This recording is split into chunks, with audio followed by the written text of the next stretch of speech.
semaine décisive. Une de plus. La réforme des retraites va connaître une sorte d'épilogue. Mais est-ce que la colère va s'éteindre pour autant ? La tension est vraiment montée d'un cran. Certains manifestants et les forces de l'ordre s'affrontent.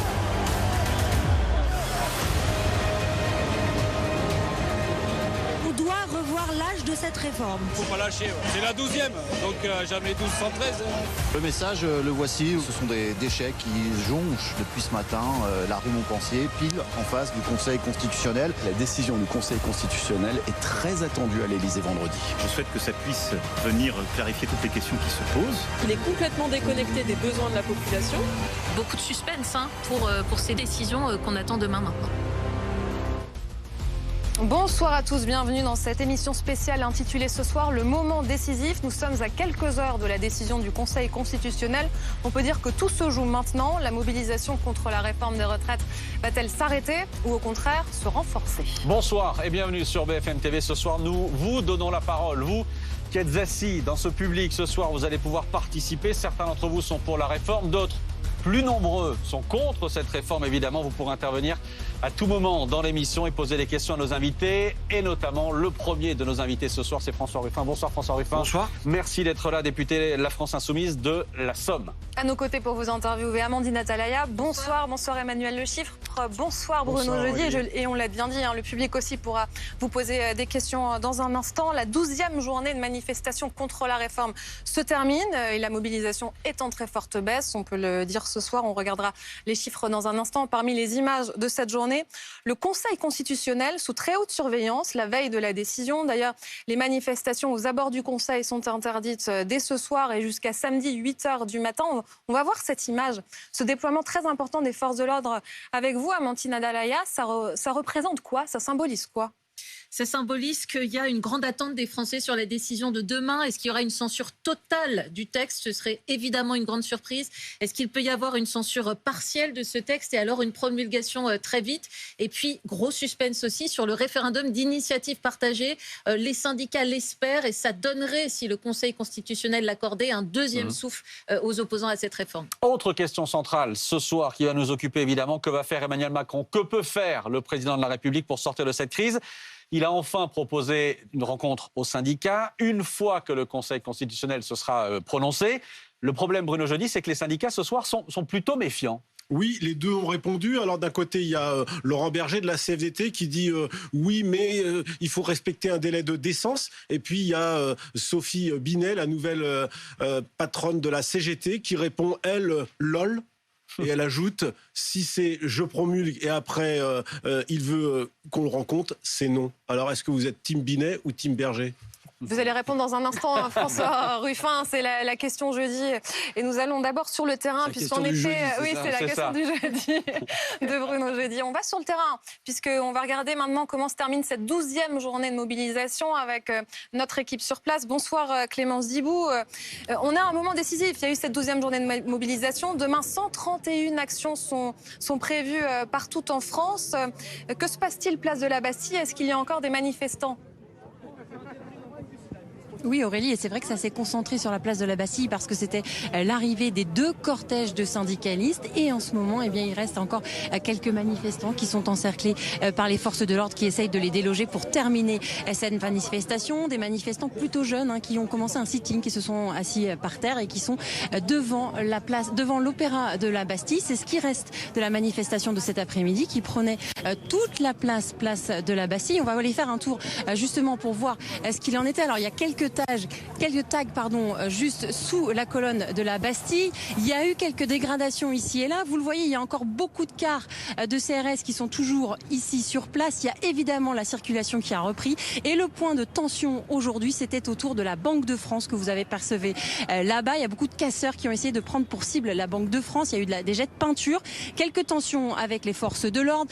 Des blessés notamment côté forces de l'ordre également. Ce qu'on a pu voir ici sur cette place, eh bien, c'était Deux ambiances très différentes à 50 mètres l'une de l'autre. L'arrivée des cortèges de syndicalistes dans le calme, dans la bonne ambiance, et puis des individus qui voulaient en découdre avec les forces de l'ordre. Il y a eu des jets de projectiles, des feux d'artifice de mortier qui ont été tirés vers les forces de l'ordre.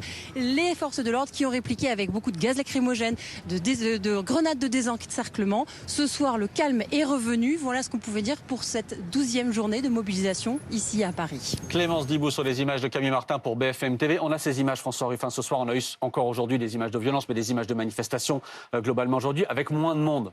Quand on a ces violences, quand on a des cortèges moins nombreux, est-ce qu'il n'y a pas urgence, d'une certaine manière, à ce que tout ça s'arrête aussi, d'une manière ou d'une autre? Je veux dire, vous avez intitulé votre émission « Le moment décisif ». Et je veux le prendre au sérieux. Et au sérieux au sens large. C'est-à-dire que le moment, ce n'est pas seulement la décision du Conseil constitutionnel demain. C'est le moment qu'on vit depuis 6 mois, et au fond qu'on vit depuis 1 an, qu'Emmanuel Macron a annoncé que sa réforme phare serait de repousser l'âge de la retraite de 62 à 64 ans. Décisif, je suis linguiste, moi, de formation. Dans ce décisif, ça vient de caille d'arrêt, ça veut dire couper. Et je veux qu'on mesure, il y a 6 mois, je disais déjà, cette réforme est une folie. Je veux qu'on mesure ce que ça va produire comme coupure nouvelle dans la société française. C'est une déchirure. On vit un moment de déchirure. Ça veut dire que ce qui se passe là, il ne faut pas croire que ça va se réparer en 15 jours, 3 semaines, 1 mois, même s'il n'y a plus de manifestation. Parce qu'il y a quelque chose de pire que les images que vous voyez. Il y a quelque chose de pire, c'est le poison du ressentiment qui s'infiltre dans le cœur social. Et le sentiment que, comment on fait pour être écouté? On fait des manifestations, on est 1, 2, 3 millions, on n'est pas écouté.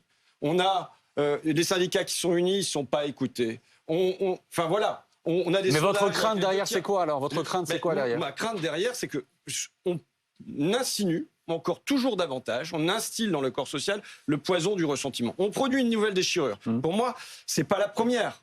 C'est au moins la 3e déchirure marquante. Il y a la première déchirure, elle remonte au traité constitutionnel européen de 2005, où il y a un message très clair envoyé par les Français à l'époque, 55% des Français, 80% des ouvriers, qui disent non, qui votent non, on ne veut pas de la libre circulation des capitaux et des marchandises, on ne veut pas de la concurrence libre et non faussée. Et derrière, le pouvoir fait comme si, à Lisbonne, il n'y avait pas ce message-là qui était passé par le peuple. Ça produit une déchirure profonde dans le corps social des Français. Deuxième déchirure, le mouvement des Gilets jaunes, où là, il n'y a pas de compromis social qui est passé à la sortie.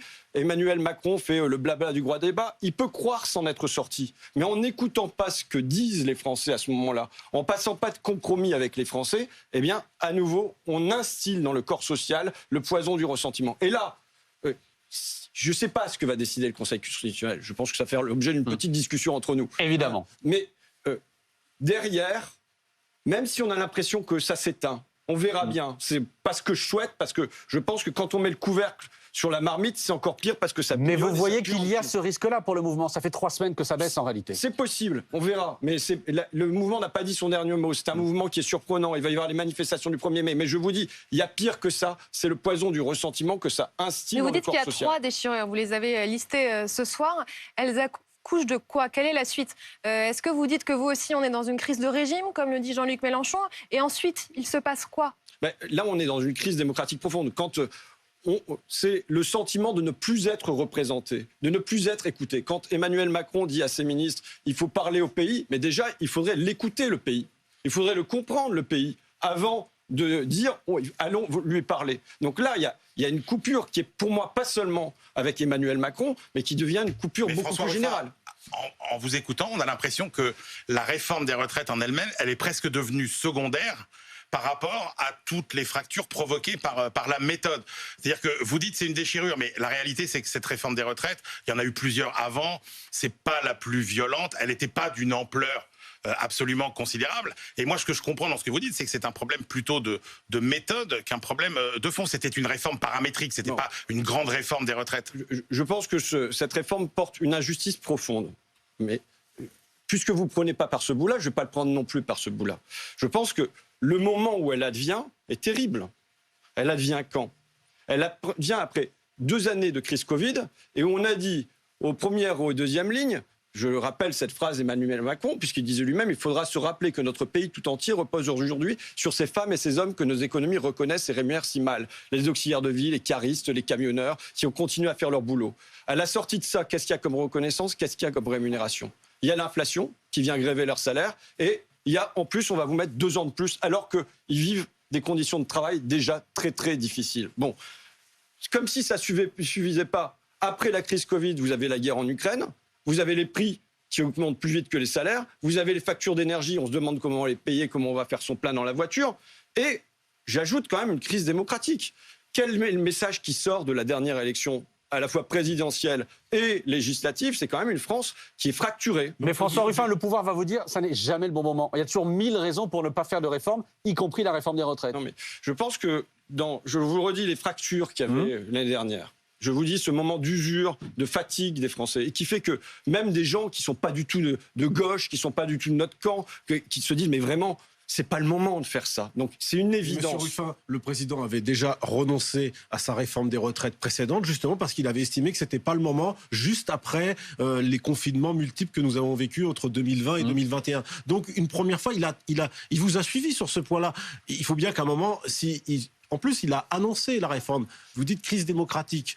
La démocratie, c'est annoncer ce qu'on va faire et ensuite le mettre en œuvre. Donc, par exemple, il avait annoncé dans son programme que les accompagnantes d'enfants en situation de handicap verraient avoir un salaire décent et au minimum le salaire minimum. Il se trouve qu'il a moins d'empressement à le mettre en œuvre. Bon, mais je vous le redis, moi je viens parler pour l'unité de la nation.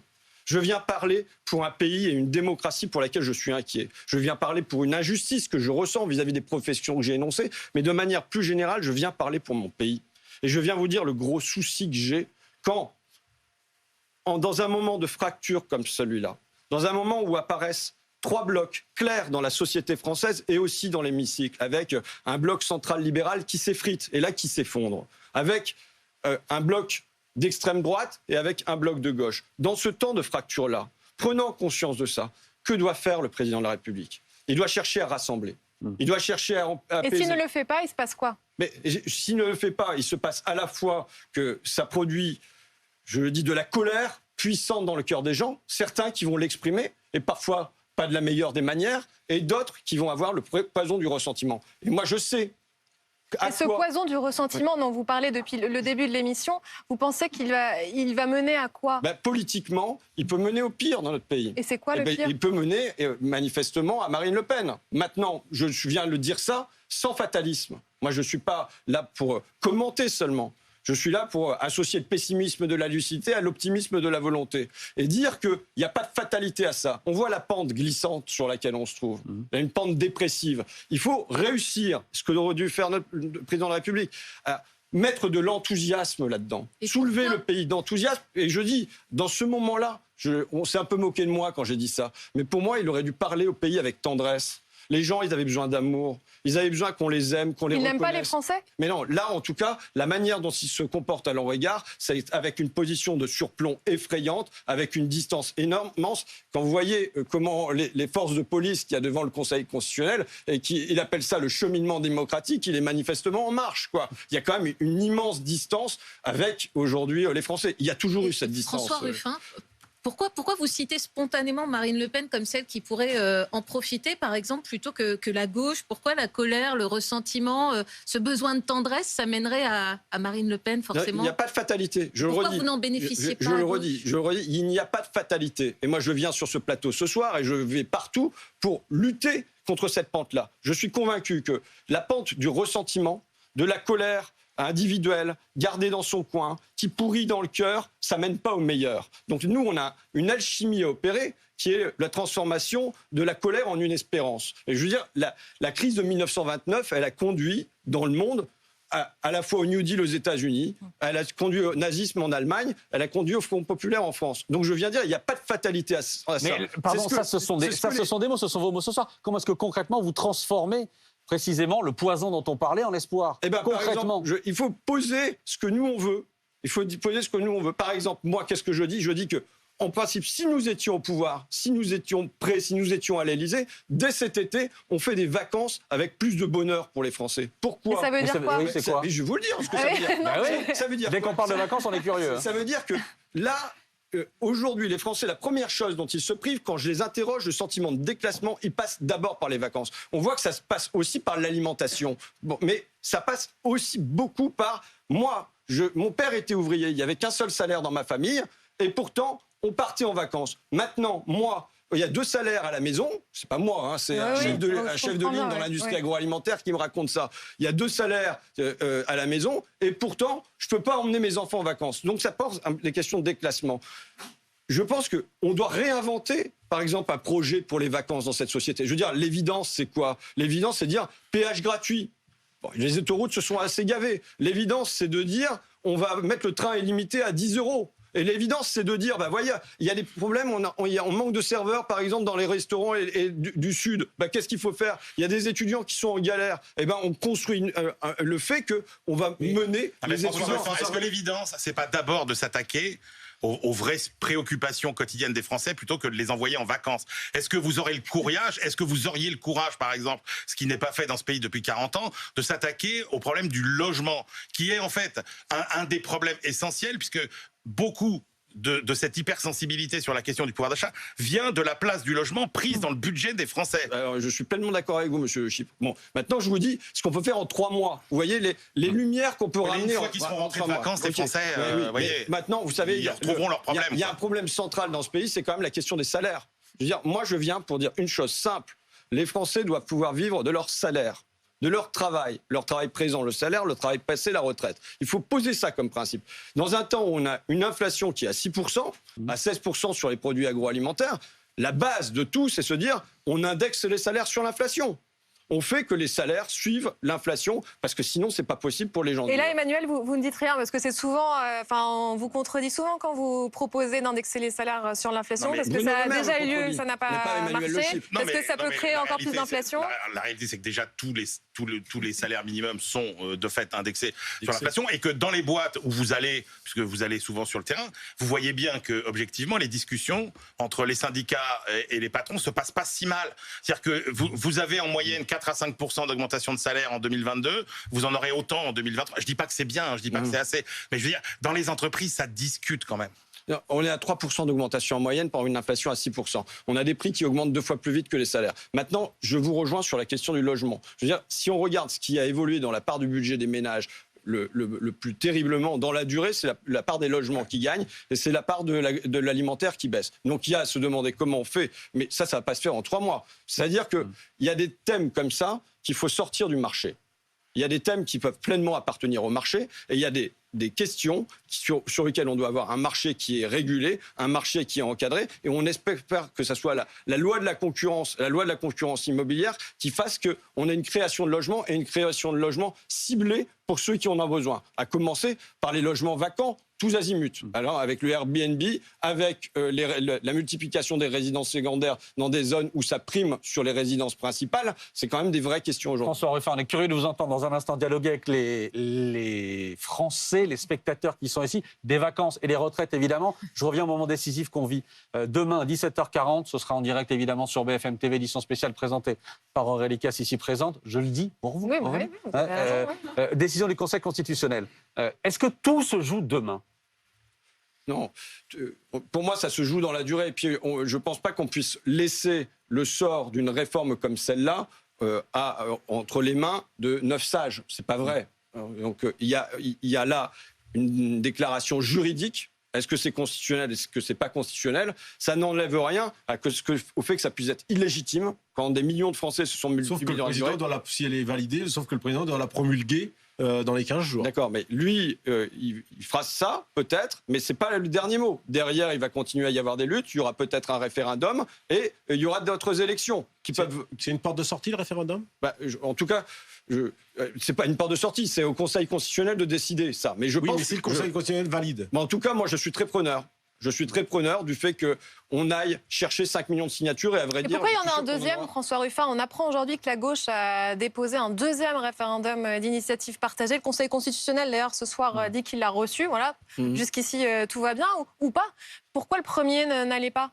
je crois qu'il n'y avait pas une notion fiscale qui était insuffisante dans le premier RIP qui était adressé au Conseil constitutionnel. Donc demain, le Conseil constitutionnel pourrait invalider la première demande de référendum d'initiative partagée. C'est ce que vous nous dites ce soir. Oui. Maintenant, là, il y a un rôle, on voit très bien qu'il y a un rôle du Conseil constitutionnel qui ne se limite pas à la Constitution.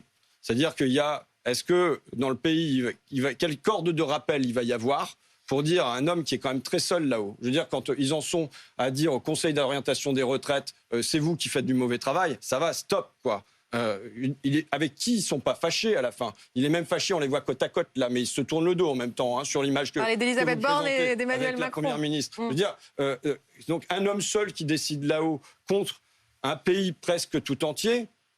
Chez moi, ce sont les artisans qui étaient contre cette réforme. Mais vous, député France Insoumise de la Somme, est-ce que vous faites confiance au Conseil constitutionnel? Est-ce que vous respecterez demain la décision du Conseil constitutionnel? Il y a le volet juridique, constitutionnel. Ils viendront dire si c'est conforme ou pas à la Constitution. Il y a quand même des très forts éléments, il faut quand même les signaler, qui plaident pour dire que ça n'est pas conforme à la Constitution. Je rappelle que quand la première fois qu'on a introduit le plan de loi de finances rectificative de la sécurité sociale en 1996, c'était très encadré par le rapporteur à l'époque Pierre Mazeaud, donc un homme de droite, qui disait qu'on pouvait rectifier une loi de finances si jamais ça impliquer les finances de l'année. Or là, on voit bien qu'on est parti pour des décennies dans cette direction-là et qu'il pouvait y avoir de la rectification s'il y avait un changement de gouvernement. C'était la première cause. La deuxième cause, c'est si jamais il y avait un dépassement des comptes sociaux, que manifestement, ils n'allaient pas du tout dans le bon sens. C'était la deuxième cause. La troisième cause, c'est si jamais il y avait une crise sanitaire majeure. On n'est dans aucun de ces trois cas-là. Donc là, il y a déjà, sur le véhicule législatif qui est choisi, un moyen de dire, après, il faut du courage. Il faut du courage aux sages pour venir balayer la loi dans sa totalité, mais en tout cas, il y a un argument important pour venir dire que cette loi n'est pas constitutionnelle. Vous ne faites pas partie de ceux qui, en tout cas, disent c'est un organe politisé. On a pu l'entendre beaucoup à gauche. Sophie Binet de la CGT dit « Je crains une décision politique, en fait, plus que fondée en droit ». Moi, je crois, madame, que tout est politique. Je crois que ce n'est pas vrai que le droit, il se tord. Enfin, voilà, il y a rien de pur il y a rien de pur dans cette société. Ce qui est conforme ou pas à la Constitution, je pense qu'ils ont le moyen de faire tomber la pièce sur pile ou sur face. Maintenant, je vous le redis, c'est pas, pour moi, ils vont déclarer que c'est constitutionnel ou que c'est pas constitutionnel. Ça n'empêche pas que la légalité est une chose. La légitimité en est une autre. Donc peu importe la décision du Conseil. Non, peu importe. Finalement. Il est évident que ça va avoir un impact majeur. Si jamais ils disent qu'il y a une porte qui est ouverte avec le référendum d'initiative partagée ou que c'en est fini avec cette loi sur les retraites. Mais je le dis, c'est entaché de légitimité, on le voit bien. C'est entaché de légitimité dans la durée. Ça veut dire qu'il va y avoir des tas de partis politiques qui, dans les prochaines années, vont venir dire, nous, dans notre programme, il y a le retour sur cette réforme-là. Et je vous le dis, ce sont ces partis-là qui vont gagner. Ce sont ces partis-là qui vont gagner.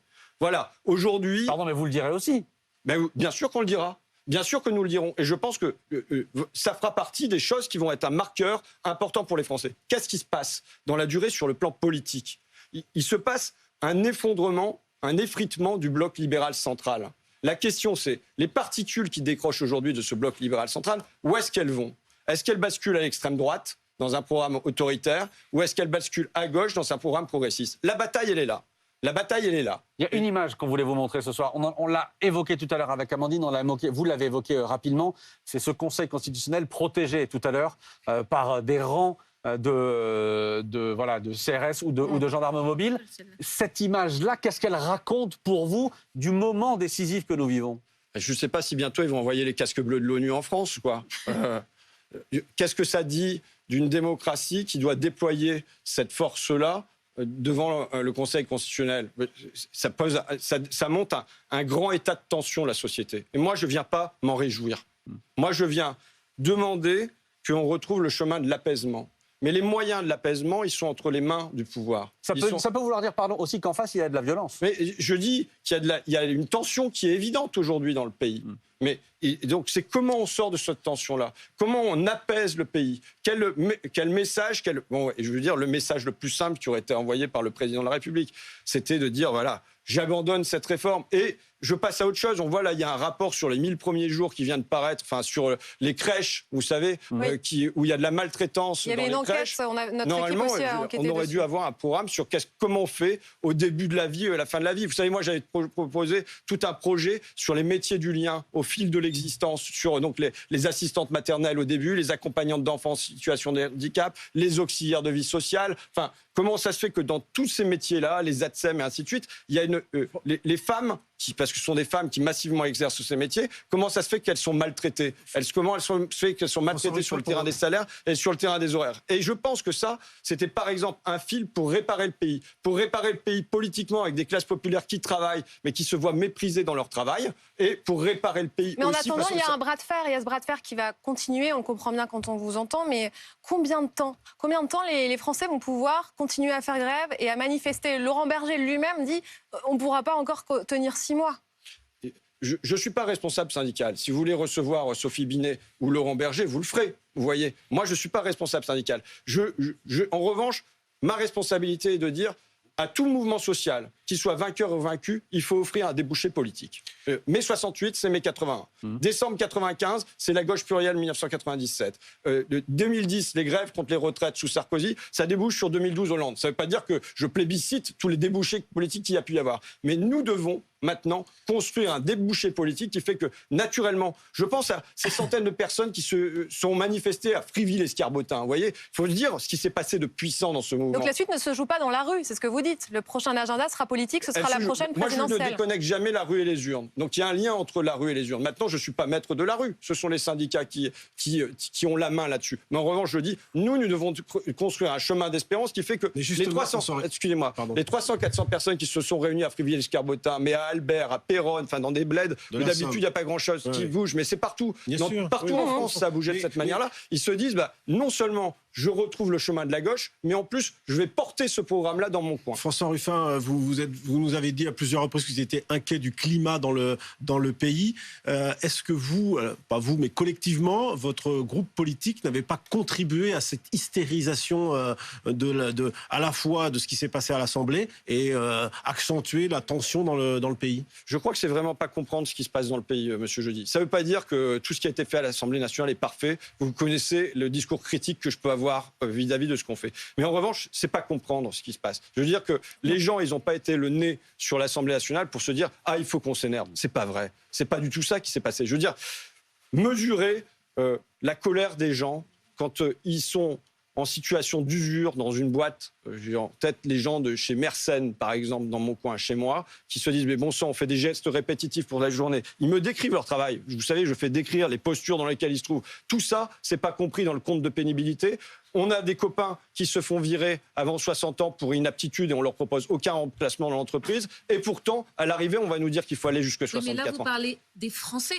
Bah Bruno parlait de l'attitude des responsables politiques de gauche. Ce que je vous dis, parce qu'il dit, finalement, c'est par effet miroir que les Français se sont énervés parce qu'ils voient... avaient contribué. Non, mais je crois pas du tout que ça ait cet impact-là.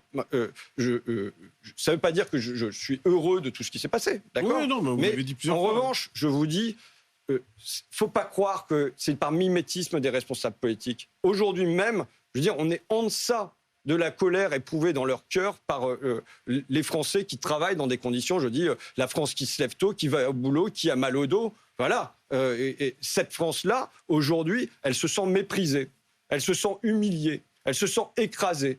Et alors, il y a ceux qui se résignent, et franchement, ce n'est pas le meilleur des chemins, et il y a ceux qui éprouvent une forme de révolte. Vous voyez ? Et donc, il faut comprendre qu'il y a ça très profondément aujourd'hui ancré dans le pays. Et pour moi, la résignation n'est pas le meilleur des chemins. C'est comment on fait pour passer de la résignation à l'espérance. Comment on fait pour passer de l'individu au collectif. Pardon. Comment vous construisez des débouchés politiques si, par exemple, plusieurs responsables de gauche ne veulent pas voir Elisabeth Borne, si le dialogue est rompu, s'il n'y a plus de discussion, à la fin, chacun reste dans son coin? Non, mais c'est pas avec Elisabeth Borne que se construit un débouché politique aujourd'hui. Vous voyez, on peut avoir des débats dans l'hémicycle, on continuera de les avoir. S'ils nous amènent un projet vraiment appétissant, et s'ils ne veulent pas nous balader avec des cacahuètes, je ne sais pas si vous avez vu, là, en ce moment, ils nous font un projet de loi bien vieillir.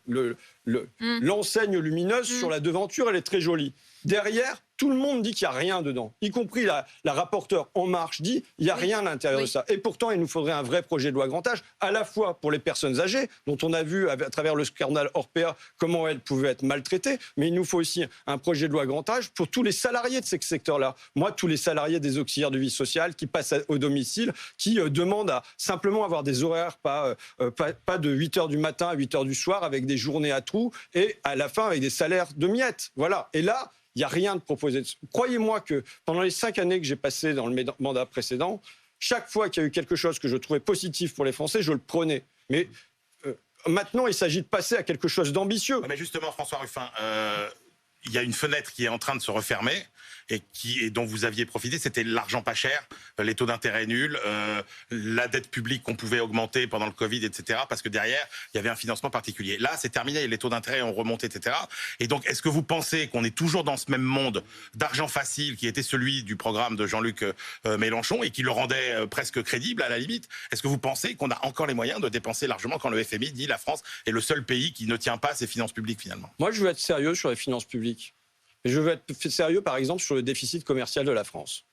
Quand je vois que le déficit commercial de la France est de 164 milliards d'euros, la première chose à se résoudre dans ce pays, c'est pas qu'est-ce qui va arriver avec le déficit de retraite à hauteur de 12 milliards d'euros demain, c'est qu'est-ce qui se passe avec ces 164 milliards d'euros aujourd'hui. Or, je n'entends pas le gouvernement parler. Je vois Emmanuel Macron aller en Chine, qui est quand même le pays avec lequel on a le plus de déficit commercial. C'est un quart de notre déficit commercial, 35 milliards d'euros. Et il n'y a pas de discussion avec la Chine pour savoir comment on va résoudre notre déficit commercial. Mais ça veut dire, ce dont je parle là en termes de chiffres, ça veut dire des choses très concrètes pour les Français. Ça veut dire, là, on n'a plus de pilules abortives dans un certain nombre de pharmacies. On a perdu notre savoir-faire en matière de médicaments. Comment on le rapatrie ?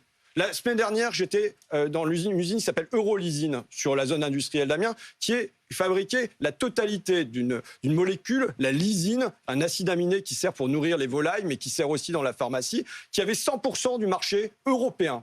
Maintenant, c'est 85% aux Chinois, il leur reste 15%. On a mis à bas les droits de douane, à hauteur de 6%, ils ont été démolis, et ça sera bientôt 100% du marché qui sera dévolu aux Chinois.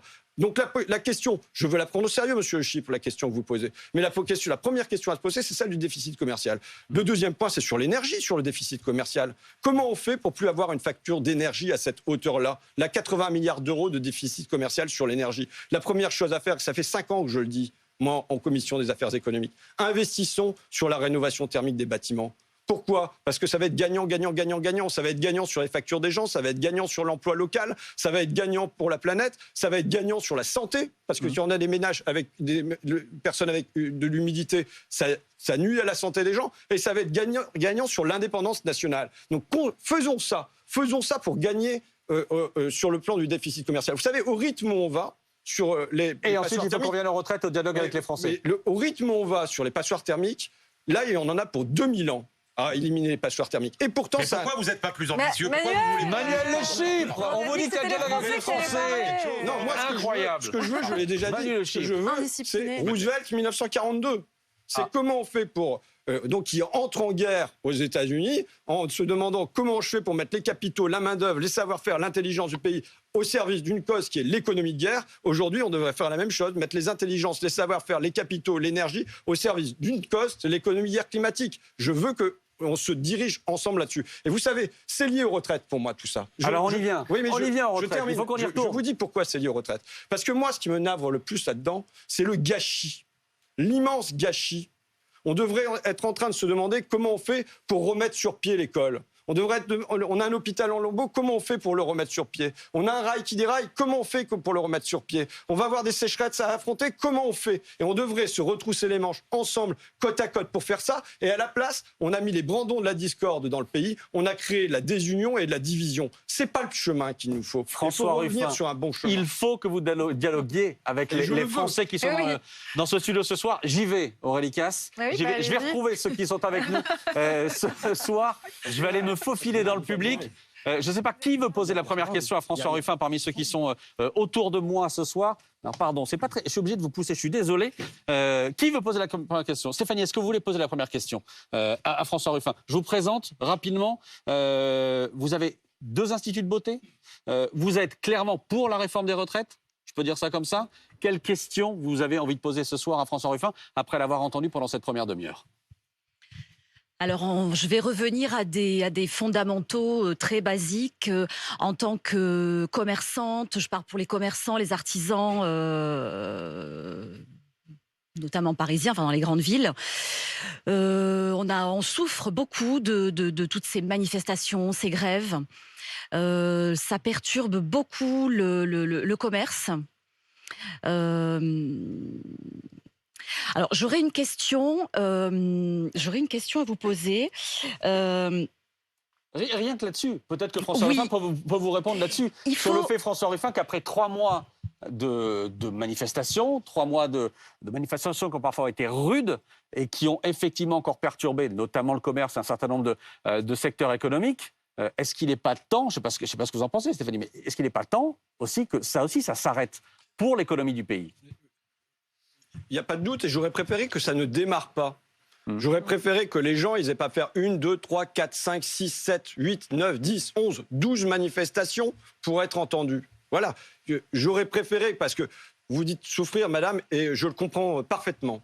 Mais les gens qui font grève aujourd'hui, moi, je ne vois pas de gens qui font grève par plaisir. D'abord, les gens aiment leur travail. Parfois, et souvent, ils n'aiment pas la manière dont on leur fait faire leur travail. Mais ils aiment leur travail. Et ils préféraient travailler, ils préféraient être payés sur ces journées-là.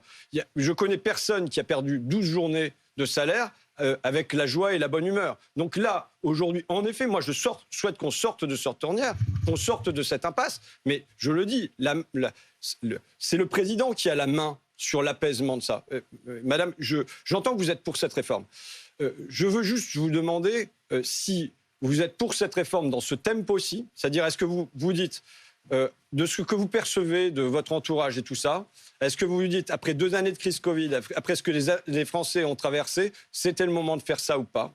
Et est-ce que vous vous dites, je vous pose des questions très ouvertes, hein, madame, si vous permettez, est-ce que vous vous dites, compte tenu de l'opposition qu'il y a dans le pays, de sondages qui disent quand même que 2 tiers des Français, 4/5 des salariés demeurent hostiles à cette réforme, est-ce que vous dites, dans ces conditions-là, même si moi je suis pour, je considère qu'il faudrait mettre un peu de tempérance, un peu de modération et pas passer en force sur le corps social? Là, on est en train d'essayer de passer en force. Enfin, on voit bien que le mouvement s'essouffle, hein, heureusement pour nous. Mais moi, je vois les employés souffrir, qui viennent travailler sur Paris, qui prennent les transports, qui prennent les transports à des heures pas possibles le matin pour rentrer le soir. Enfin, c'est infernal. C'est honteux de leur faire subir ça. C'est difficile, c'est très difficile. Il faut que ça cesse. Il faut que ça cesse. Mais moi, je suis pour que ça cesse, hein, que les choses soient claires. Maintenant, non, mais si, il n'y a pas de doute. Maintenant, entendez l'autre souffrance aussi, c'est les gens qui vont partir avec 2 années de plus au bout. Il y a une souffrance dans le monde du travail aujourd'hui qui est là. Et quelque part, ce refus aussi massif de prolonger de 2 ans vient dire cette souffrance au travail. Sachant que moi, je dis toujours, le travail doit être l'effort et le réconfort. C'est pas seulement, tout se passe pas forcément dans la joie et la bonne humeur. Mais aujourd'hui, il y a... Je vous donne des stats comme ça parce que je les ai vus être incarnés. Mais on pourrait penser qu'après 40 ans d'automatisation, de robotisation, de numérisation de la société, la pénibilité a reculé. Or, d'après la DARES, d'après le ministère des Affaires sociales, la contrainte physique est passée de 12% des salariés à 34% des salariés. Ça a triplé. Et les contraintes psychiques sont passées de 6% des salariés à 35% des salariés. Donc là, il y a une souffrance, puisque vous prononcez le mot souffrance, il y a une souffrance qui est inscrite profondément dans le monde du travail et dont il s'agit aujourd'hui de se demander comment on fait pour en sortir. Comment on fait pour en sortir avec les chefs d'entreprise? Comment on fait pour en sortir avec le ministère du Travail? Comment on fait pour en sortir ensemble et pour que les gens qui aiment leur travail soient heureux de le faire? Stéphanie, je vous reprends le micro, pardon, parce que ce que vous venez de dire a fait réagir juste à côté de moi une autre Stéphanie. Bonsoir Stéphanie, vous êtes prof? Oui. CGT? Affilié à la CGT? Oui, affilié à la CGT, contre la réforme. Alors, vous avez réagi tout de suite quand l'autre Stéphanie, qui est à ma droite, disait le mouvement s'essouffle, et vous aviez aussi une question pour François Ruffin. Oui. Alors, non. Bon, au risque de vous décevoir, le mouvement ne s'essouffle pas. Il se diversifie, il s'étend. Par exemple, moi, je suis enseignante en grève reconductible pendant un moment. J'ai repris le travail parce que voilà, mes élèves ont besoin d'avoir des cours aussi. Mais je me suis beaucoup engagée, par exemple, à la TIRU d'ici, où j'ai rencontré d'ailleurs M. Ruffin, Voilà. C'est l'incinérateur d'ici les Moulineaux. D'accord. Et là, on peut observer une interprofessionnelle, une intersectionnelle aussi, et une grève qui est tournante. Donc vous dites que le mouvement ne s'essouffle pas. On voit que les chiffres, tout de même, sont en train de baisser, mais vous pourrez dialoguer tout à l'heure tous ensemble sur le plateau. Est-ce que vous avez... Les chiffres de mobilisation, les jours de grandes manifestations. Et là, je reviens aussi à ce qu'on disait. C'est fatigant, c'est dur la grève, c'est très, très difficile, c'est beaucoup de sacrifices, c'est beaucoup de fatigue. Donc oui, les gens sont fatigués, mais les gens qui sont allés jusque-là, il ne faut quand même pas oublier que ça fait 3 mois que ça dure. Hein. Ça fait 3 mois, c'est un mouvement historique. On n'a jamais vu une unité syndicale pareille. On n'a jamais vu, moi, de mon expérience à moi, j'ai jamais vu une interprofessionnelle pareille. Quelle est votre question à François Ruffin, Stéphanie? Pardon, je vous presse un peu. Mais... Oui, ma question à François Ruffin, alors j'en ai pas vraiment, en fait, je suis totatalement d'accord avec ce que dit M. Ruffin. Vous pouvez malgré tout l'interroger. Vous aviez une question sur le débouché politique de tout ça. Parce qu'en effet, tout ça est politique, en effet. Et quel espoir la gauche peut nous donner. On a encore 4 ans. Hein. En même temps, une véritable démocratie, c'est pas, on vote pas une fois tous les 5 ans et c'est terminé. Hein, une des véritables démocraties, c'est le peuple aussi. C'est la voix du peuple. Mais ça, il en est bien conscient, M. Ruffin. Donc, voilà. Quelle stratégie vous comptez mettre en place, même s'il ne s'agit de pas forcément de dévoiler des... Mais voilà, quelle stratégie pour gagner et pour faire reculer le Front National? Alors, dans ce que vous avez dit, je me souviens d'un gilet jaune sur lequel il était inscrit « Faire l'amour une fois tous les 5 ans, ça n'est pas une vie sexuelle. Voter une fois tous les 5 ans, ça n'est pas une vie démocratique. » Et je pense que c'est une expression de ce qui est en train de se passer aujourd'hui, c'est-à-dire quel est le moyen qu'a le peuple d'intervenir dans la vie politique pour pas que ça lui passe au-dessus quand il a envie d'avoir prise là-dessus et que finalement, il ne trouve pas le levier. Donc, c'est vrai que moi, j'aurais souhaité qu'on sorte du mouvement des Gilets jaunes avec une conquête démocratique qui était le référendum d'initiative citoyenne, qui aurait permis qu'on n'ait pas à attendre la décision demain des 9 sages du Conseil constitutionnel pour avoir un outil. Et c'est pas révolutionnaire, hein, je veux dire, c'est faire ce que fait la Suisse, en gros. Donc, soyons aussi révolutionnaires que les Suisses. Pardon ? Oui, des votations, l'équivalent des votations. Voilà. Mais pour prolonger sa question, comment vous expliquez le fait que quand on regarde les sondages, je sais qu'il faut toujours se méfier des sondages, c'est une photographie à un instant T quand même. Le dernier sondage de Bernard Sananas montrait que si l'élection avait lieu demain, c'est à Marine Le Pen que ça profiterait, que cette crise profiterait, que c'est elle qui pourrait gagner la présidentielle aujourd'hui, pas vous. Je pense, d'abord, la messe n'est pas dite. Hein, je vous le redis, il n'y a pas de fatalité dans tout ça. Et moi, je viens ici pour retrousser les manches et pour le combattre. Maintenant, il y a une pente qui est prise qui fait que les gens se saisissent du plus gros bâton, et celui qui apparaît comme le plus gros bâton aujourd'hui, c'est le Rassemblement national. Il faut inverser ça. Il y a une bataille qui est à mener là-dessus. Il y a une bataille, on doit s'interroger sur... Pourquoi je pense, parce que, je le dis, la pente, elle va dans ce sens-là. Donc nous, on a un travail à faire. On a un travail à faire contre cette pente-là, et qui est de venir dire aux gens, simplement, là, aujourd'hui, d'abord, le Rassemblement national, quand est-ce qu'il a apporté des conquêtes aux salariés dans notre pays ? Ou bien, je veux dire, l'extrême droite. De quand il y a eu une conquête sociale qui est venue de ce côté-là? Jamais ça s'est produit. Toutes les conquêtes de notre pays, les congés payés, la sécurité sociale, les retraites et ainsi de suite, elles sont venues de la gauche, elles ne sont pas venues de l'extrême droite. Donc il y a un travail à opérer. On a un outil, puisque la gauche est rassemblée, il faut en profiter. On a un outil qui fait qu'on a du travail devant nous, parce qu'on part de loin. Parce que quand la gauche a signifié Hollande, puis Emmanuel Macron sur le trône, c'est quand même un sacré handicap, un sacré boulet qu'on a au pied. Donc il y a une pente qui a remonté de cette nature-là. François Ruffin, tout le monde veut vous poser des questions désormais. Tous ceux qui sont autour de moi. Je vais laisser d'abord Sébastien vous poser la question, parce qu'il y a certains mots que vous avez prononcés tout à l'heure qui le font réagir ce soir, et puis on va forcément reparler aussi de 2027. Bonsoir, monsieur Ruffin. Bonsoir. C'était intéressant parce qu'en fait, moi, je ne partage pas complètement vos idées, mais ça, ce n'est pas le problème. On est là pour débattre. Ce qui m'intéresse, c'est tout à l'heure, vous avez parlé justement de la méthode Macron, effectivement. Et je pense que là, même s'il y a des avis divergents, tout le monde est d'accord sur cette méthode qui a été assez lamentable, qu'on soit pour ou qu'on soit contre cette réforme d'ailleurs. La seule chose, c'est que vous avez proposé, vous avez dit, les Français ont besoin de câlins. De tendresse. De tendresse. On n'était pas jusqu'au câlin. Ok, pourquoi pas. Vous les prendrez tous dans les bras, ça va prendre un certain temps. Mais, ok, ça c'est bien. Et Emmanuel Le Chypre a rebondi tout de suite dessus en disant mais quand ils rentrent de vacances, il se passe quoi? Et c'est vrai que nous, sur le terrain, moi je suis un petit chef d'entreprise et je me rends compte que la plupart de mes collaborateurs, le vrai problème, et vous en avez parlé tout à l'heure, c'est mettre de l'essence, c'est se chauffer. parce qu'aujourd'hui, se chauffer est devenu un luxe pour énormément de gens. Donc une fois que vous aurez offert une semaine dans un camping à un endroit ou ailleurs, qu'est-ce qui va se passer pour les Français? Qu'est-ce que vous proposez? Puisque Mélenchon, entre guillemets, aujourd'hui, vous a en partie adoubé pour potentiellement, vous comprenez ce que je veux dire, vous mettrez le mot que vous préférez, mais pour en tout cas éventuellement incarner son mouvement peut-être pour la présidentielle. Donc au-delà de cette semaine de vacances ou de ces 15 jours, quelle est justement la place du travail et donc des retraites derrière que vous allez effectivement mettre en place? C'est ça ma question. Alors, que les choses soient claires, hein, je parle quand même d'abord des conditions matérielles d'existence, que de par mon métier et là où je me trouve, je connais très bien et parfois trop bien des salariés de ce pays. Donc il y a une chose à régler, c'est les salaires. Les Français doivent pouvoir vivre de leur travail. Ça relève de l'évidence. Et avec une fierté, je veux dire, les gens sont fiers de gagner leur vie. Maintenant, il y a aussi à côté un droit au repos et les deux doivent se conjuguer. Voilà. Donc là, je veux dire que c'est la première chose. On doit poser ça. Ça veut dire qu'il y a un certain nombre de métiers où aujourd'hui, ça ne va pas de soi. Je parlais des auxiliaires de vie sociale, je peux parler des femmes de ménage. Il y a un tas de métiers comme ça où les gens ont beau travailler, ont beau cumuler les contrats, ils demeurent quand même à la fin en dessous du seuil de pauvreté. Ben là, il y a quand même quelque chose à régler. Ça veut dire la limitation des temps partiels, ça veut dire un certain nombre de règles qui sont à mettre dans ces métiers-là. Donc, et ensuite, vous parlez de se chauffer. J'y suis très sensible.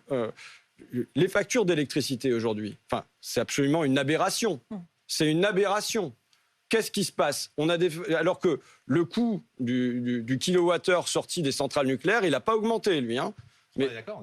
Il n'a pas augmenté. Mais le politique a un levier. Par exemple, de désindexer l'électricité avec le gaz, il y aurait des choses à faire. Si vous le dites à ma place. Non, mais je rappelle que vous n'étiez pas d'accord au départ de cette conversation. Non, mais j'ai dit qu'il y avait des choses, on avait des points de convergence, voilà, justement. Mais c'est ça qui est intéressant. On a une folie complète. On a une folie complète puisqu'il a fallu, dans des univers où il n'y avait pas de concurrence, vous savez, on a des dogmatiques qui sont à la tête du pays. On le voit là, pour moi, on a un jusqu'au-boutiste à l'Élysée. Mais je me permets juste de vous interrompre sur ça, parce que ce qui est intéressant, c'est que je trouve qu'il y a une vision comptable en permanence faite par Macron, mais d'autres technocrates. Hein. Il n'y a pas que lui, d'ailleurs. Et ce qui serait intéressant chez les politiques, c'est qu'au départ, on emmène un peuple avec un projet, une forme d'utopie au départ. C'est là-dessus qu'on emmène les gens. Et pas uniquement, on va rendre gratuit ça, on va vous faire un chèque de ça. La plupart des gens, ils ont effectivement, et je vous rejoins, envie de vivre de leur travail. Mais par exemple, quand vous dites, on va indexer... Moi, je suis pour, vous dites, indexer les salaires, par exemple, sur l'inflation. Moi, en tant que chef d'entreprise, ça ne me pose aucun problème. Au niveau du Cortex, j'ai pas de problème. De me dire, bien sûr, on peut le faire, si on peut le faire. Mais aujourd'hui, par exemple, les situations de certaines entreprises, dont la mienne, qui ne sont pas catastrophiques, mais on ne pourrait pas appliquer ça. Or, je pense aussi que beaucoup de gens ont envie de vivre de leur travail et pas forcément qu'on leur fasse aussi des chèques. Je ne parle pas de l'entreprise, hein, je parle des pouvoirs publics. Oui, mais justement, le remplacement aujourd'hui des chèques par des primes, des aides, tous azimuts, il faut en finir avec ça. Il faut que les gens vivent de leur salaire et pas d'aumônes successives. Donc, du coup, pour les petites entreprises, se pose la question de la justice fiscale. Je rappelle quand même qu'il y a des grands mouvements qui sont nés dans notre pays sur des questions de justice fiscale. La Révolution française, le point de départ, c'est qui paye les impôts. Est-ce qu'il n'y a que le tiers-État qui doit être en charge de ça, ou bien est-ce que le clergé et la noblesse doivent en payer leur part? Bon, mais même la crise des Gilets jaunes, c'est une crise sur le prix du gasoil, mais c'est une crise fiscale au départ, qui devient une crise sociale, puis une crise démocratique. Je pense que quand on prend la situation des chefs d'entreprise, se pose la question de la justice fiscale dans ce pays.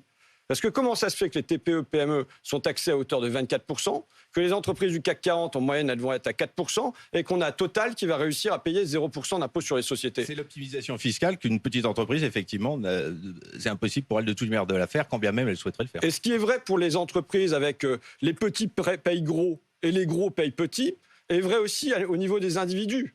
Puisqu'on va avoir une taxation des grandes fortunes de ce pays qui, en pourcentage, va être inférieure à ce que moi ou vous pouvez payer en tant qu'individu. Pourquoi? Parce que, alors je ne vais pas faire un cours, je ne vais pas remplacer Emmanuel Le Chypre, mais il y a eu un déplacement des bases fiscales. C'est-à-dire qu'auparavant, c'était ce qui était mobile qui était taxé. L'impôt sur les sociétés était de 50% au milieu des années 80. Aujourd'hui, on est passé comme taux affiché à 25%, et je vous l'ai dit, Total est à 0%. Donc, et ça s'est déplacé vers les bases immobiles. C'est-à-dire, vous n'allez pas aller situer le siège de votre entreprise au Luxembourg, aux Bahamas, aux îles Caïmans. Et vous-même, vous n'allez pas déménager en Andorre pour avoir une meilleure fiscalité. Donc là, se pose la question de sur qui repose l'impôt. Et je pense que c'est la première des questions, en fait, qu'on aura affrontées sur le terrain comptable quand nous serons à l'Élysée et dans les ministères. Ça sera la question de qui doit payer l'impôt. Et il est évident qu'il doit y avoir un mouvement vers davantage de justice fiscale dans ce pays. Il y a quand même un problème de cohérence. Je ne voudrais pas gâcher l'ambiance, mais vous ne pouvez pas dire d'un côté, on a un déficit commercial colossal, il faut retrouver d'une certaine façon la compétitivité et appliquer la politique qui nous a ruinés dans les années 70, qui était d'augmenter les salaires au même rythme que l'inflation, etc. Et on voit très bien où ça nous amenait. Donc ça n'est pas le chemin. Enfin, je veux dire, vous ne pouvez pas dire à la fois il faut augmenter le coût du travail et à la fois dire il faut être compétitif. C'est pas possible. Eh bien, monsieur Le Chypre, je le dis. Mais ça ne s'est produit nulle part, jamais. Je le dis, et je vais vous expliquer brièvement, et j'espère que nous aurons une conversation plus longue sur comment on résolve le déficit commercial. Vous prenez une recette qui finalement est vieille, mais il faut dire que dans tout ce débat, toutes ces questions qu'on a là, on a affaire au fond, ce qui est le mouvement le plus profond dans les têtes de Français, c'est que je pense qu'il y a un détachement des mots de l'idéologie dominante, c'est-à-dire concurrence, compétitivité, mondialisation. Ces mots qui étaient l'alpha et l'oméga des dirigeants dans les années 80, maintenant, ils ne suscitent plus que de l'inquiétude, de l'angoisse. Donc il y a un détachement de ça. Donc vous reprenez ce vocabulaire-là sans vous faire offense, monsieur Le Chypre. Mais quand vous dites compétitivité, est-ce que vous pensez que c'est en continuant à diminuer les salaires ? Est-ce que c'est en continuant à diminuer les normes environnementales? Est-ce que c'est en continuant à diminuer les normes fiscales qu'on va être compétitif avec la Chine sur la molécule que je citais tout à l'heure, la lysine? Ah, y a pas je de vous réponse interroge. Ah non, mais François Ruffin, moi ce que je vous dis, c'est que vous ne pourrez pas être... Non, mais je Bruno Jeudi a dit qu'il vous avait séché. Non, je pensais que vous alliez continuer votre raisonnement. C'est pas une question rhétorique. Moi, je vais apporter ma réponse. Mais moi, ce que je vous dis, c'est que si vous voulez qu'on s'en sorte, il va falloir arrêter, si vous voulez, de vendre des produits à des prix allemands avec une qualité de produits espagnols. Et qu'il va falloir faire de la recherche, il va falloir faire de l'innovation, et c'est pas qu'en pensant qu'on va rapatrier des productions de vieux produits chez nous qu'on s'en sortira. Donc il va falloir aller sur des produits nouveaux, tout ce qui concerne les technologies vertes, etc. Très bien, mais ça c'est pas en faisant fuir les entreprises et les chefs d'entreprise que vous allez... Mais si, parce qu'avec votre fiscalité, c'est ce qui va se passer. Vous voulez que je vous dise, par exemple, sous François Hollande, ce qui s'est passé avec ces menaces de fiscalité à 75%, etc. Vous avez le nombre de créateurs d'entreprises, le nombre de gens qui gagnent beaucoup d'argent, qui sont partis à l'étranger, a triplé. Si vous prenez 2012-2016, le nombre de créateurs d'entreprises, de richesses, d'emplois, de payeurs de taxes, de cotisations sociales a triplé par rapport à la période précédente. Donc vous voyez bien que moi je veux bien que vous vais vous apporter ma réponse si ça ne vous dérange pas, monsieur Le Chypre. Ah bah je sais pas, vous me reprochez de ne pas parler. Ah bon? Qui vous a fait ce reproche? Comment on résout le déficit commercial? Il y a deux solutions. Soit on vise à exporter davantage et donc il nous faut de la compétitivité et donc il nous faut baisser les normes fiscales, sociales, environnementales. C'est ce qu'on fait depuis 40 ans avec un échec chronique. Soit on se dit notre objectif est d'importer moins. Et c'est là ce qui devrait être la clé du problème. Sur, par exemple, la molécule que j'ai citée tout à l'heure, la lysine, si on veut garder une certaine autonomie, si au moins on veut garder une base industrielle là-dessus, si on veut garder un certain savoir-faire qui fait qu'en cas de problème, on est encore capable de la produire. C'est pas en alignant les salaires des ouvriers de Picardie sur ceux de Shanghai qu'on va s'en sortir. C'est en se disant qu'il y a à rétablir une certaine protection aux frontières de l'Union européenne qui fait qu'on va modérer un libre-échange qui est devenu complètement fou. Voilà une option. Et je pense que cette option, elle doit maintenant être posée sur la table. Donc il s'agit... Vous savez très bien que c'est le consommateur qui paye à la fin. Mais non, je ne suis pas du tout d'accord. On refera une émission, ce sera Le Chypre face à Ruffin. Promis. Non, mais je pense que c'est un concept. Je suis preneur. Ça peut être intéressant. Mais on va retourner voir nos Français. Oui, absolument. Et je voudrais donner la parole à Jérémy. Jérémy, qu'on a déjà croisé sur les plateaux de BFM TV. Vous êtes boulanger. Vous étiez venu nous voir au moment où, effectivement, il y avait tous les problèmes d'inflation. Il se trouve que votre boulangerie va fermer. Je voulais que vous nous racontiez pourquoi, en 2 mots, et évidemment poser une question à François Ruffin ce soir. Merci beaucoup. Je vais commencer par ma question à M. Ruffin. Êtes-vous ici pour défendre vos intérêts ou l'intérêt des Français? Alors mon intérêt, est-ce que vous pourriez le définir de manière plus... Je vais attendre votre réponse et puis j'argumenterai par la suite. Moi, mon intérêt, vous savez, j'ai eu une carrière... Avant ça, sans vouloir... je suis rentré en politique presque par inadvertance et sans avoir un plan, passé la quarantaine, en n'ayant jamais été dans un parti politique et en me disant que compte tenu de ce que j'avais entendu de l'avis des Français dans mon coin et ailleurs, puisque j'avais eu la chance d'aller faire des reportages un peu partout, et en ayant réfléchi à la situation du pays, j'avais peut-être quelque chose à apporter. Voilà. Et Jérémy, il faut préciser pourquoi est-ce que vous posez cette question-là? Alors justement, je vais la préciser. On s'était vu sur une chaîne concurrente et vous défendiez bec et ongle la renationalisation d'EDF. D'accord. Sauf erreur de ma part, le 9 février, vous n'étiez pas présent à l'hémicycle quand cette loi a été votée. Alors, je me souviens plus si j'étais là le 9 février, mais je peux vous dire quand. Moi, j'y étais et je peux vous confirmer que vous n'y étiez pas. En tout cas, j'étais par exemple en commission, et vous avez vu que si la loi elle est passée en commission, c'est parce que j'ai contribué à la porter en commission. Et pourtant, j'étais pas membre de la commission des affaires. Si elle a été votée, c'est que les macronistes ont quitté l'hémicycle. J'étais pas membre de la commission des affaires économiques et j'ai fait un switch pour aller en commission des affaires économiques, soutenir la proposition de Philippe Brun. Maintenant, je veux dire, revenons au fond du problème. Si jamais le fond de votre problème, c'est les difficultés avec l'électricité, peut-être que vous voulez les. Il faut nous raconter ça, Jérémy. Alors, effectivement. bien évidemment, les difficultés sont hyper simples. Du fait des hausses de matières premières et de l'explosion du prix de l'électricité, nous sommes contraints et forcés de fermer notre établissement à la fin du mois. C'est une boulangerie ? C'est une boulangerie familiale, effectivement, avec mes parents. Et en fait, ce qui se passe à cause des réformes de retraite, mon père, qui devait partir à la fin de l'année en retraite, va devoir faire 2 ans supplémentaires. Quelque part, vous payez là un double prix. Je veux bien être responsable de ne pas avoir été dans l'hémicycle au moment clé, mais excusez-moi, mais les décisions dont vous souffrez, je n'en suis nullement responsable. Du fait que votre père doit faire 2 ans de plus, alors qu'on sait que être dans la farine, la respirer, c'est quelque chose qui est un facteur de pénibilité et qui nuit à votre espérance de vie. Bon, ça, c'est une chose.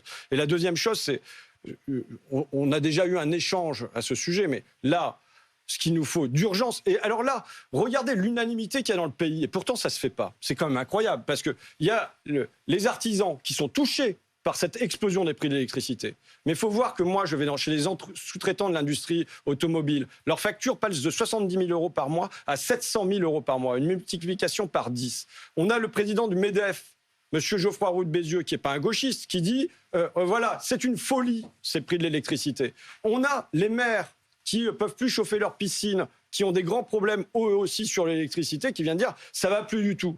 On a quasiment tout le monde réuni qui dit ça ne va plus du tout. Ben là, il y a une chose qui est simple à faire, c'est de rompre avec un tarif européen d'électricité. Dire la folie de mettre de la concurrence dans tout ça, c'est-à-dire quoi? C'est-à-dire qu'on a une production nationale d'électricité, elle est vendue ici, et pourtant, il faut que le prix soit fixé au niveau européen. Mais dire que cette folie-là, elle existe aussi sur les prix de l'agroalimentaire. Le prix de la betterave, par exemple, excusez-moi, mais je viens de Picardie, donc je connais très bien le marché de la betterave. Bon, le prix de la betterave qui est passé de 500 euros à 250 euros, puis qui est à plus de 1000 euros.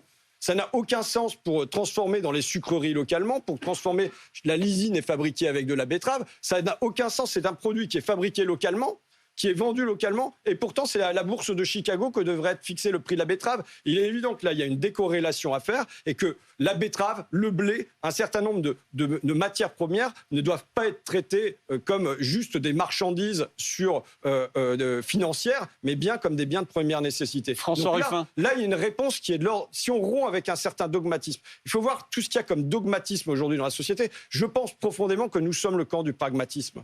Nous sommes le camp du pragmatisme, et là, dire nous devons rompre avec ces prix de l'électricité qui sont délirants, qui bondissent dans tous les sens et qui font du yo-yo, bah c'est de l'ordre du pragmatisme, et d'un pragmatisme assez évident. François Ruffin, je voudrais qu'on voit une des images du jour.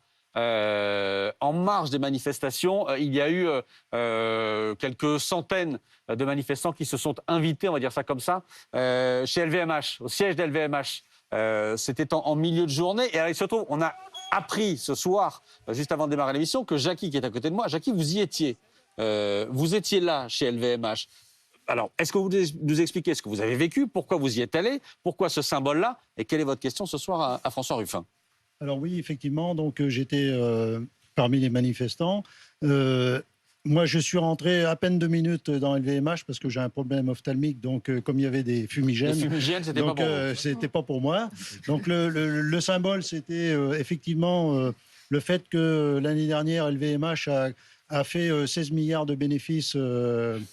Et donc, c'était un symbole très fort pour les syndicalistes d'aller à cet endroit-là. Alors moi, j'ai j'ai une question pour François Ruffin. Tout d'abord, François Ruffin, je vous félicite pour votre engagement pour les AESH. Donc ma question... Sur les aides dans les écoles. Les aides dans les écoles, effectivement. Ma question est une question qui me pose un petit peu un problème d'un point de vue... ça concerne en fait la retraite des sénateurs. Quel est votre problème? Alors, il faut savoir que les sénateurs de droite ont voté pour la suppression des régimes spéciaux. Ensuite, ils ont voté une loi donc, pour les travailleurs qui feront 43 ans au SMIC auront une retraite de 1 200 €. Ça, c'est ce qui est dans la réforme. C'est ce qui est dans la réforme. Je crois savoir que les sénateurs, quand un sénateur fait un mandat de 6 ans, ça lui ouvre un droit à la retraite de 2 190 €. Si je sais, d'après ce que je sais, vous avez des sénateurs qui auront fait 3 mandats. Quelle est votre question à François Ruffin, Jackie? Il faut aller à la question, Jackie. Alors, ma question... Est-ce que je vais me présenter au Sénat pour avoir une meilleure retraite? Pas du tout. Ma question, c'est, vous avez dit tout à l'heure, si on est aux affaires en 2027... Vous revenez là-dessus. Est-ce que vous allez revenir là-dessus? Ça pose assez peu de difficultés. De dire qu'on va revenir sur la retraite des sénateurs, je pense qu'on aura quand même des éléments un peu plus probants dans notre programme. Il y aura une question, c'est qu'est-ce qu'on fait du Sénat et comment on fait pour qu'on ait une démocratie française où les gens ont le sentiment d'être mieux représentés. Donc il y aura tout ça. Moi, je veux dire quelque chose sur les régimes pionniers, sur ces régimes. Vous ne parlez pas de régimes spéciaux. Ouais, ou les régimes spéciaux à la limite. Bon. Mais c'est quels sont aujourd'hui... On devrait se demander quelles sont les professions auxquelles il faut étendre ces régimes spéciaux. Je parlais tout à l'heure qu'on voulait avoir du monde dans le bâtiment. Enfin, ce qui me reprochait par la Macronie, c'est de dire mais jamais on aura ces centaines de milliers de travailleurs pour faire la rénovation thermique des bâtiments. Moi, je dis, on devrait avoir des publicités à la télé. Vous savez, on a des publicités pour l'armée de l'air en disant engagez-vous, défendez votre pays. Mais on devrait avoir des publicités à la télé pour dire devenez maçon, devenez couvreur, devenez zingueur, engagez-vous pour votre pays, venez sauver la planète et allez là-dedans. Mais derrière, il faudrait que les gens qui s'engagent dans ces métiers-là, ils aient la garantie qu'à partir du moment où ils souffrent du dos, à partir du moment où ils ont des problèmes au lombaire et tout ça, comme pour les militaires, il y a une autre carrière qui s'ouvre derrière eux et qu'on soit conscient qu'à partir de 50 ans, 55 ans, dans ces métiers-là, c'est bien compliqué. Donc je pense qu'il faudrait se demander pour quel métier on doit aujourd'hui faire des régimes spéciaux. Et je pense que les travailleurs du bâtiment devraient appartenir à ce registre-là. Aussi pour... Vous savez, on parle d'attractivité dans ces métiers-là. Mais comment on rend des métiers attractifs en disant, dans ces métiers pénibles, vous aurez 2 ans de plus à faire? Et quand vous voyez cette image justement de ces grévistes, ces manifestants qui sont allés, qui ont envahi le siège de LVMH, vous auriez voulu y être, si je comprends bien, parce que vous dites que la solution est aussi là-bas. Je dis qu'il faut que Bernard Arnault appelle... je veux dire, comme manifestement Emmanuel Macron a beaucoup de mal à entendre les Français, ce qui serait bien, c'est que les patrons l'appellent, parce que eux, au moins, on sait qu'ils sont au bout du fil quand il leur remet la Légion d'honneur et ainsi de suite. Bon, je vois qu'en France, on est quand même dans une situation où avant les Jeux Olympiques, on a déjà sur le terrain des grandes fortunes remporté à la fois la médaille d'or et la médaille d'argent avec Bernard Arnault, avec la famille Bettencourt. Donc tout ça est très bien. Ce que je demande simplement, moi je suis pour la concorde nationale, c'est que ces gens appartiennent pleinement à la patrie et qu'ils payent leurs impôts en France. On ne doit pas avoir un yacht immatriculé. Les taxer, ça comblerait le déficit des recettes? Les taxer les ultra-riches? Écoutez, est-ce que le yacht ne peut pas être immatriculé ailleurs qu'à Malte, par exemple? Mais vous voulez que je vous rappelle les chiffres LVMH, parce qu'on n'arrête pas de les rappeler à chaque fois.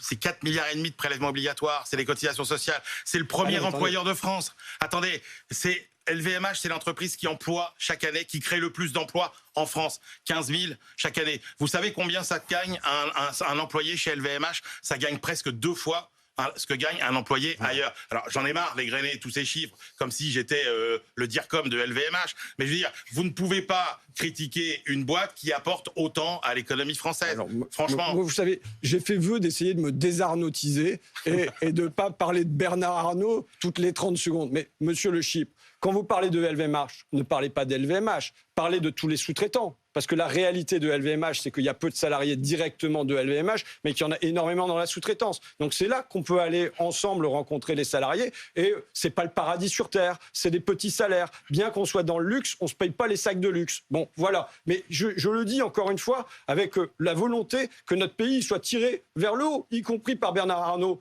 et par Liliane Bettencourt, et que, vous savez, quand il y a un scandale comme OpenLux qui éclate, on voit qui a ouvert des comptes au Luxembourg. On a quand même Hermès, Arnault, Mullier et quasiment la totalité des grandes fortunes qui sont dans les listings de là-bas, quoi. Donc voilà. Une toute dernière question, François Ruffin. C'était présent dans l'émission, mais on va quand même le montrer, ce tweet de Jean-Luc Mélenchon qui écrit « François est prêt, en avant ». Vous êtes prêt pour quoi ? Non, mais je pense que l'objectif, c'est que nous soyons prêts. On a la réponse. L'émission nous a donné une réponse quand même. Vous êtes prêt pour 2027 ? Vous l'avez dit sans le dire. Vous pouvez. Moi, ce qui m'importe, je vous le dis franchement, c'est qu'on construise une équipe. J'ai dit, il me semble, la conscience que nous devons avoir des défis que nous avons affrontés. Un défi moral, les Français sont démoralisés, sont déprimés. Un défi démocratique, ça va pas bien sur ce point-là dans le pays. Un défi avec tous les services publics à relever. Mais un défi climatique qui est devant nous et qu'on devrait prendre à bras le corps. C'est pas un homme seul avec ses 2 petits bras musclés et son cerveau qui résout ces problèmes-là. Ces problèmes-là, ils sont résolus s'il y a une équipe entière. Alors, il faudra un capitaine à la tête de l'équipe. Et ce serait vous ? Non, ça ne serait pas forcément moi. Voilà, moi, vous savez, je l'ai dit, moi, je joue au foot le dimanche et quand le coach me dit « tu joues arrière droit », ben, je joue arrière droit, même si ce n'est pas mon poste préféré. Donc voilà. Mais, et encore une fois, et même ce n'est pas cette équipe-là de 11 bonhommes ou de, je ne sais pas, 50, 100 bonhommes qui va résoudre les problèmes. Si jamais on n'arrive pas à mettre en branle la société française et qu'elle ait l'envie, vous savez, la chanson de Johnny, l'envie d'avoir envie, c'est quand même un peu ce qui manque aujourd'hui dans le pays. Les gens, ils ne savent pas dans quel sens... On a la chanson déjà de votre campagne en 2027, c'est énorme. Ça va me faire beaucoup de droits d'auteur. Mais voilà, je pense que ce qui a rallumé dans le pays, c'est qu'on se dise on a envie de faire ensemble, on a envie de tirer notre pays ensemble dans la même direction. Et aujourd'hui, le pays il est dans l'impasse, dans l'ornière et il est en panne. Merci beaucoup François Ruffin d'avoir été notre premier invité de cette émission.